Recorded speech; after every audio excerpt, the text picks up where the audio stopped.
دا ویډیو وګورئ بیا خبرې کوو. څونه وختل ستاسو؟ 600 روپۍ بیګا ختلي.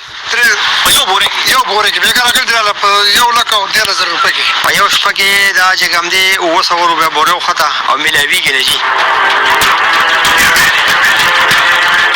کوم سړي هم دپاره منډه وواله ما ته هغه سړی وښیه.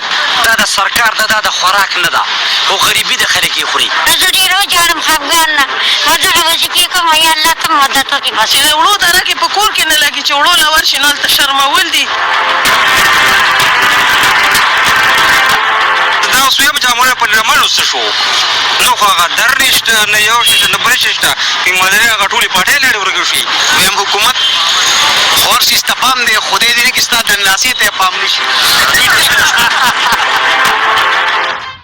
انتهایی د افسوس خبره له ملګرو ځان ته اټومي طاقت وایي او په دنیا کې ځان ته مضبوط ملک وایي او حال یې دا دی چې خپلو عوامو ته وړه نشي رسولی.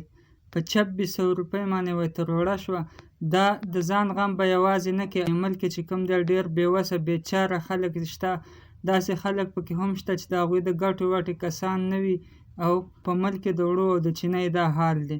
ډېره زیاته د افسوس خبره ده ټول په خپلو مزو چرچو کې دي او چې څومره سوشل ورکران یا ټول ملګري دا اواز اوچت کوي او ټرین جوړ کوي د دې ګرانۍ په باره کې. دا د هغه بېوسه بېچاره خلکو سره ډېر زیات ظلم دی.